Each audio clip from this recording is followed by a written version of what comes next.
Hey, salut les loulous. Bon, comment dire que ça fait au moins un mois que je fais cette vidéo et que je supprime et que je recommence et voilà. Il y a toujours un truc qui ne va pas.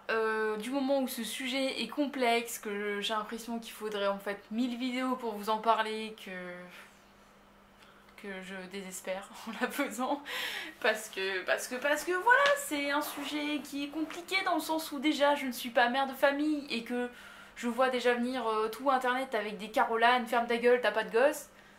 Bah en fait non, je vais pas fermer ma gueule tout simplement parce que ce que vous êtes en train de faire c'est les futures générations et que ces putains de futures générations qui ne sont pas du tout assez bien éduquées, à mon avis, en fait, en pâtissent sur ma santé mentale, il faut le dire, parce que je suis tu vois, dans un appartement entouré de plein de gens qui, clairement, je sais pas, éduquent leurs enfants à coups de bonbons dans la tête, j'en sais rien, mais bon, l'éducation positive, voilà, il y a un moment, faut peut-être l'apprendre, apprendre à la faire avant de vouloir la mettre en place, ou je sais pas, mais je pense que, ouais, il y a des manques. Il y a des manques, je vais pas dire de baffe, parce que oui, certes, n'est plus censé taper sur nos gosses, mais il y a un moment, je pense qu'il faut faire quand même quelque chose, tu vois, pour leur apprendre le respect à ces putains de gosses, parce que je suis désolée. Mais à quel moment tu as appris le respect à tes gosses si du moment où, quand ils croisent quelqu'un dans la rue avec leur putain de pistolet à eau, ils t'arrosent alors qu'ils ne te connaissent pas? Genre, il est où le respect? Ils te disent pas bonjour, ils te disent pas pardon, ils te mettent des gros fuck dans ta gueule. Enfin bon, il y a un moment, c'est. Wouh! Donc, ouais, je pense qu'à ce moment-là, j'ai le droit de parler d'éducation parce que. Parce qu'en fait, c'est pour ça aussi que je fais pas de gosse, moi, c'est parce que je me sens pas prête, tu vois, à. Je me sens pas assez mature et assez en connaissance de cause, j'ai envie de dire, pour me permettre de faire un gosse, de l'éduquer, enfin d'essayer de l'éduquer, puis de m'en battre les couilles au bout de 2 semaines, parce qu'en vrai, ça me fait chier et que j'ai envie de dormir. Parce que moi, c'est un peu ce que je vois, des fois, c'est que les parents sont là, ouais, je suis fatiguée, oh, il me fatigue, oh, il me fatigue, oh, il me fatigue, bah oui, mais tu savais ce que t'allais faire, non? Enfin, je sais pas, tu vois, il n'y a pas de notice, certes, mais quand même, je pense que depuis le temps qu'on fait des enfants, donc des générations, des générations, des générations, je pense que le message est quand même plutôt bien passé, dans le sens où ouais, quand t'as un gosse, tu n'as plus de vie, tu ne dors plus comme tu veux, que tu ne peux plus aller faire caca sans être dérangé quand tu es maman. Tout ça, tu vois, c'est répété. En tout cas, moi, dans mon entourage, depuis que je suis petite, je l'entends, tu vois. J'entends tout ça. Alors, je sais pas si vous, votre entourage ne vous a pas parlé, et peut-être qu'en fait, le manque d'éducation vient déjà d'avant vous. Euh, donc ça veut dire que vous perpétuez toujours un manque d'éducation de plus en plus terrible et qu'à la fin on va avoir des gens qui au lieu de dire bonjour, vont te cracher la gueule. Comment ça se passe? Vous comptez réagir à un moment, vous comptez faire quelque chose pour leur apprendre à, je sais pas, juste dire bonjour déjà, ne serait-ce que le minimum, ne serait-ce que ne pas insulter, respecter les gens, leur environnement, ne pas tout casser, enfin je sais pas, moi je pense que ma mère m'a plutôt bien éduquée à ce moment-là. C'est que bon, la dégradation de biens publics ou de biens tout court, en fait, dans ma tête, c'était pas possible. Et d'ailleurs, au point que c'était pas possible, c'est que quand quelqu'un me cassait quelque chose, une de mes affaires, je lui cassais la gueule en fait en retour. Comme ça, c'était plutôt, tu vois, donnant-donnant. Tu me casses un truc, je te casse ta gueule. Sauf que moi, bah, y a pas eu de souci derrière, c'est que bon, tu vois, je pense que c'était plutôt un bon raisonnement finalement, tu vois.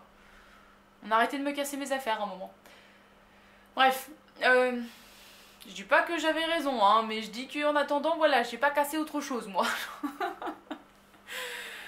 Donc voilà, le respect, ce serait déjà une putain de base, et, tu vois, une putain de fondation déjà à commencer à reprendre, parce que quand je vois tous les gosses là qui traînent, il y a zéro respect pour les gens, pour les adultes, pour leurs parents, quand tu vois, même en course ou des trucs, les enfants qui font des caprices là, mais de cinglés, de fous furieux, genre, alors, moi je me dis, ok, à sa place, j'aurais honte, c'est sûr. Qui n'a pas honte d'un gosse qui se roule par terre, qui crie, qui fait nimp? Tout le monde a honte. Mais plutôt que de te barrer en mode ah bah j'ai honte, ah bah viens vite, on va se cacher parce que les gens vont penser que je suis une mauvaise mère si je t'engueule. Non, en fait, déjà de base, on pense que t'es une mauvaise mère parce que tu ne réagis pas. En fait, c'est ça le problème, c'est que en fait, vous vous souciez tellement du regard des gens que vous pensez pas que déjà de base, en fait, on vous juge déjà. En fait, dans tous les cas, c'est que le jugement est déjà donné. C'est comme ça. Oh, tu vois, quand ton gosse il pète un câble, bah tu remets en place un bon coup, bam. Enfin bam, tu vois, tu peux pas lui mettre de claques, mais bam, tu l'engueules et logiquement, là en fait, ce qui se passe c'est que quand tu l'engueules, il est censé te respecter assez pour ne pas faire un petit tu vois. Et ça m'énerve aussi parce que le nombre de gosses que je vois qui se font engueuler et qu'en ont complètement mais rien à taper. Mais quand je vous dis rien à taper, c'est limite s'ils font pas tu vois. Et ça c'est moi franchement c'est pour ça que je suis pas prête à avoir un gosse parce que je me dis que si jamais il traîne avec ce genre de stupidité ambulante, c'est qu'après il serait capable de me faire ça et que moi je l'encastre dans le mur, je m'en bats les couilles du t'as pas le droit de taper ton gosse. Non, non, mais non, non, moi du moment où tu me respectes pas, mais je vais pas te respecter non plus, tu vois, c'est. Je m'en bats les couilles. C'est pour ça que je suis pas prête parce que je me dis, mais il va traîner qu'avec des singes en fait, mon enfant. Alors soit je le mets pas à l'école et dans ces cas-là il est pas sociabilisé, soit je le fous à l'école, il est avec une bande de singes. Super, bon bah. Wouhou. C'est génial la vie, ça me donne super envie de faire des enfants, vraiment. Ensuite, quoi d'autre l'école, en fait, les maîtresses, elles sont pas censées, je dis bien sont pas censées, éduquer vos enfants. Elles sont censées, tu vois, continuer de perpétuer l'éducation, elles sont censées continuer de donner les bases pendant que toi tu n'es pas là parce qu'il est à l'école, mais tu es censé avoir donné les bases, tu es censé avoir fait le début. Et là, quand je vois les maîtresses, quand je parle avec des personnes qui sont dans l'éducation en général, mais ouais, le ressenti c'est que bah, ils sont obligés d'éduquer les enfants, ils sont obligés de leur donner des trucs de base, des règles élémentaires, comme le fait de ne pas jouer avec des ciseaux, tu vois, c'est le genre de truc qui n'a apparemment pas été dit dès le début, je sais pas.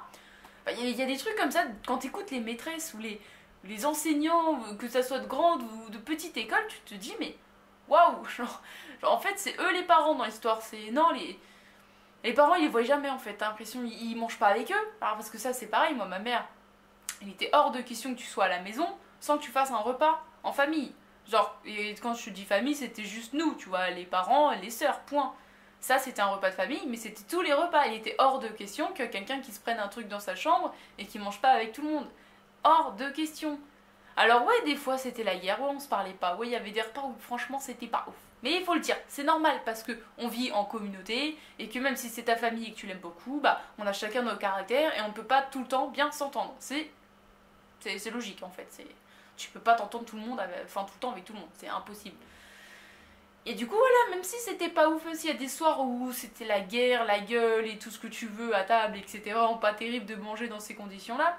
Bah en attendant on mangeait ensemble et en attendant bah ça nous a renforcé dans le sens où bah même si on se faisait la gueule bah on était obligé de communiquer tu vois ne serait-ce que pour dire bah passe-moi le sel tu vois et puis bah des fois bah il y avait un mot qui sortait un peu plus et puis après bah au final une discussion s'enchaînait et après on réglait nos comptes mais à la fin il se passe tout finissait par s'arranger alors que vous bah non en fait vous communiquiez pas vous mangez pas ensemble vous le matin tu pars à l'école enfin il part à l'école tu pars au taf tu rentres il fait ses devoirs tout seul. S'il fait ses devoirs en plus, je suis même pas sûre, tu vois.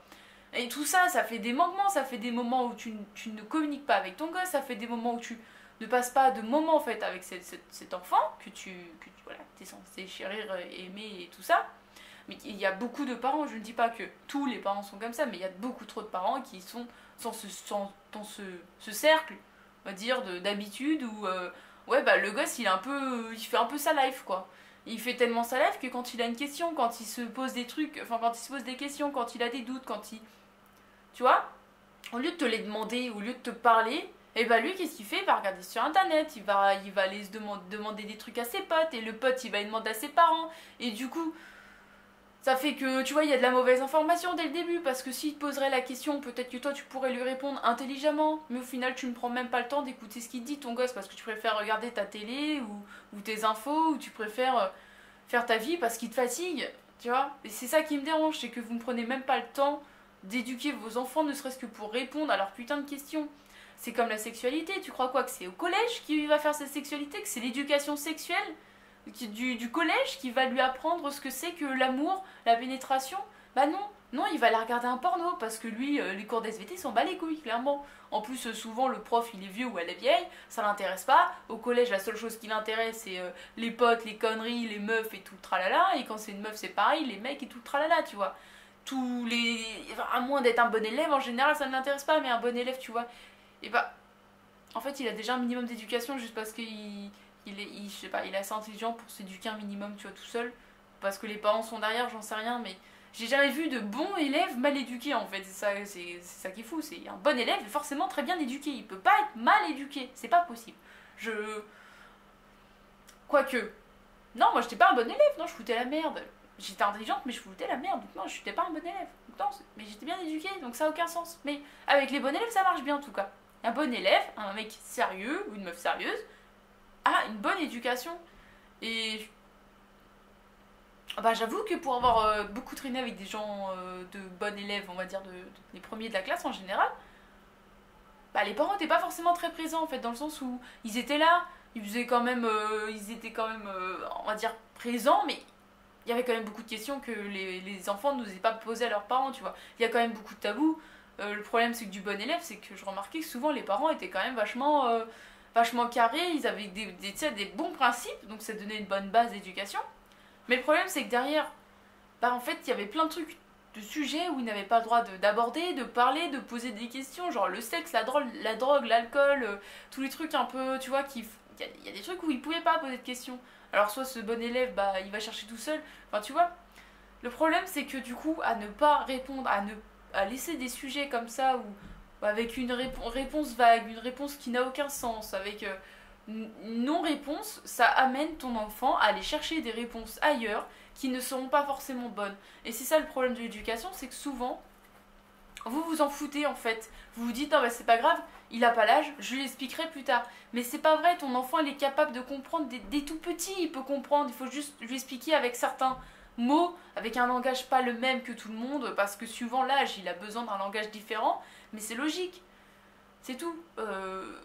À un moment, tu t'apprends le vocabulaire, donc forcément que plus grand, on peut utiliser d'autres mots que petit, on peut pas utiliser. Parler de sexe, enfin parler de faire l'amour à un enfant de 5 ans parce qu'il vous a surpris en train de le faire.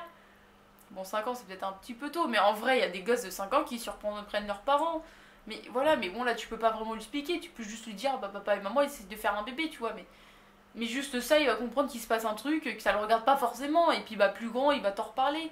Mais si tu mets déjà un tabou en disant ah ça te regarde pas, je te répondrai pas, ou enfin, tu vois, ça met pas l'enfant dans une confiance à te poser toute question en fait et à se dire que tu vas lui répondre. En fait, il y a des questions où de base il va se dire ah bah non ça, elle va pas me répondre, ça sert à rien que je lui demande. Et ça c'est dommage. Et le problème, c'est que du coup, l'éducation, bah, c'est souvent cette base, c'est que les enfants et les parents ont une espèce de tabou sur certains sujets. Et même si tu n'es pas d'accord avec ce que ton enfant pense, et même si tu n'es pas d'accord avec ce que l'éducation ou ce qu'il a entendu et tout ça, mais c'est le moment où tu dois donner ton avis. Et c'est pas parce que ton avis, t'as pas forcément la vérité absolue, mais ton avis peut être intéressant. En fait, du moment où tu es un parent, l'enfant, il a Dieu que pour toi, logiquement, il t'aime tellement, voilà, enfin, je sais pas, moi, En fait, mes parents, les conseils ou même les trucs qu'ils vont me dire, même si, on va dire que...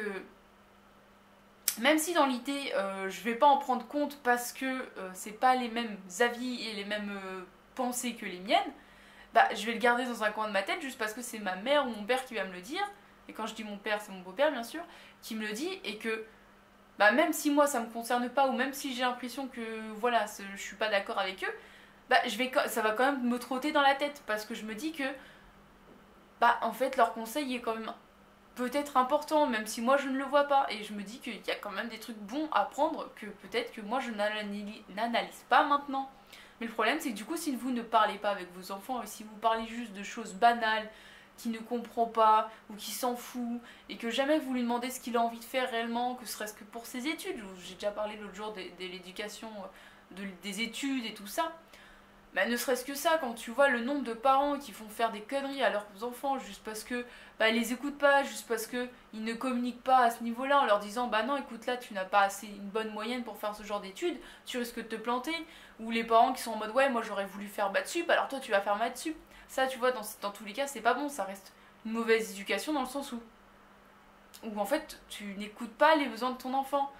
C'est pareil, les parents qui sont surprotecteurs, qui sont mère poule ou père poule, c'est franchement, vous n'aidez pas vos enfants, vous les mettez dans des bulles, et le jour où il va devoir se retrouver tout seul, et ça pour l'avoir fumé, je ne sais pas combien de fois avec mes potes, quand ils se retrouvent livrés à eux-mêmes, ils ne savent rien faire. Ils ne savent pas cuisiner, ils ne savent pas s'occuper de leur logement, ils ne savent même pas envoyer un papier, ils ne savent pas faire leurs impôts, ils savent pas faire beaucoup de choses. Alors que c'est une base quand tu deviens adulte en fait et quand tu es censé prendre ton envol et devenir autonome. Mais sauf que tu vois, bah en fait on fait des enfants, enfin des grands enfants de 25 ans qui ne savent rien faire, qui sont toujours des gosses en fait dans leur tête juste parce que tu les couves, tu les couves, tu les couves. Et il y a un moment quand ils se barrent, bah ils sont en mode oh bah maman en fait est-ce que tu peux continuer de faire mon linge parce que bah je sais pas le faire. Oh bah maman tu peux continuer de t'occuper de me faire à manger en fait, fais-moi des gamelles ou tu vois parce que je sais pas me faire à manger parce qu'en fait si tu me fais pas à manger bah je vais bouffer des pizzas et des fast-food toute la journée, je vais devenir méga gros tu vois. Enfin c'est ce genre de choses. Couver un enfant, c'est pas bon. Ne pas s'en occuper, c'est pas bon non plus. Il faut toujours un juste milieu. Et de toute façon, trouver le juste milieu, c'est toujours compliqué. C'est pareil, ne pas vouloir reproduire les erreurs de ses parents. Moi, il y a plein de choses que quand j'étais petite, je ne comprenais pas de mes parents. Je me disais, mais ça n'a aucun sens de faire ça. Pourquoi? Genre, pourquoi? Pourquoi, par exemple, tu vois, le repas de famille, pourquoi on veut toujours le faire ensemble? En fait, je me disais, mais c'est chiant, tu vois, là, j'ai pas envie de leur parler. Mais en réalité, maintenant, je me rends compte que bah, sans ça, il y aurait beaucoup de moments où je n'aurais pas parlé à mes parents, il y aurait beaucoup de sujets sur lesquels je n'aurais pas été abordée, que ce soit eux ou moi. Il y aurait eu beaucoup de choses où je n'aurais pas eu leur avis et ils n'auraient pas eu ma façon de penser. Même si déjà, je suis un enfant qui garde beaucoup de choses et que ma mère me le reproche dans le sens où elle apprend que j'ai été pas bien ou elle apprend que j'ai fait des trucs beaucoup plus tard et qu'elle aurait aimé le savoir sur le coup pour m'aider. Ça après voilà, je pense que c'est mon caractère, mais tu vois, ne serait-ce que ça, bah, je pense que ça aurait pu être encore pire dans le sens où je n'aurais jamais rien raconté du tout à ma mère ni à mon père et que j'aurais peut-être encore fait plus de conneries du coup sans leur parler. Il y a aussi des choses genre, on faisait le ménage ensemble, moi, mes sœurs et ma mère, tout le temps, le grand ménage tous les samedis matins. Et tout le temps, je me disais putain, mais ça sert à rien, putain, c'est chiant, putain, ça me fait chier, j'en ai marre. Et puis avec ma soeur, c'était tout le temps la guerre. Alors qu'est-ce que ça me cassait les couilles de travailler avec elle pendant 4 heures de la matinée parce que ça me faisait chier, parce que j'avais envie de lui taper dessus. Mais en réalité, ce que ça m'a appris, c'est super con, mais en fait, je m'en rends compte que maintenant, tu vois, sur le coup, je m'en rendais pas compte. C'est qu'aujourd'hui, quand je dois travailler en équipe avec des gens que je n'aime pas, des gens que je ne supporte pas, et bah je sais le faire grâce à ça parce que j'ai appris pendant des années à devoir supporter ma soeur pendant des heures, à devoir travailler sur une tâche que je n'aimais pas faire avec quelqu'un qui me faisait chier.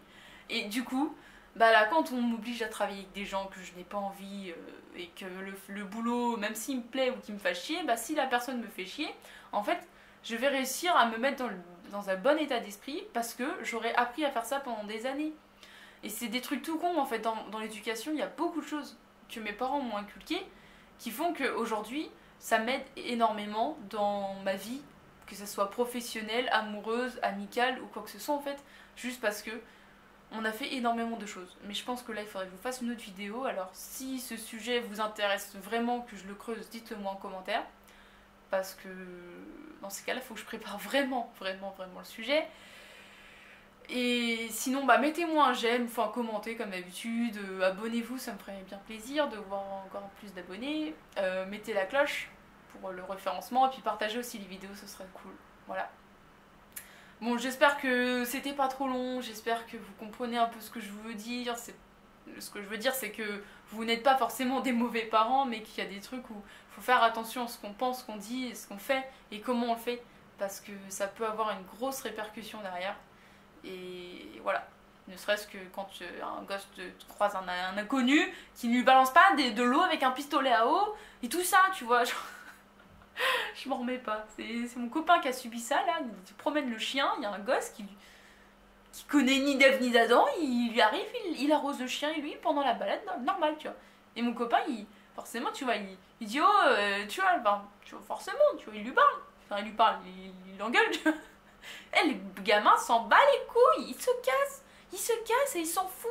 Et tu vois, c'est ça le problème, c'est le comportement des enfants. Et là, en étant dans un logement social, je peux vous assurer que il y a des claques qui se perdent. Mais vraiment, là, c'est le confinement, je vous jure que j'en ai engueulé des gosses. Mais j'en ai engueulé une bonne tripotée. Ils nous aiment pas ici. De toute façon, on est la bête noire. Enfin bon, voilà. Je vous fais des bisous et puis bah je vous dis à mardi si j'arrive à trouver un sujet ou si j'ai pas la flemme ou si je suis pas fatiguée ou voilà. Je vous fais des bisous.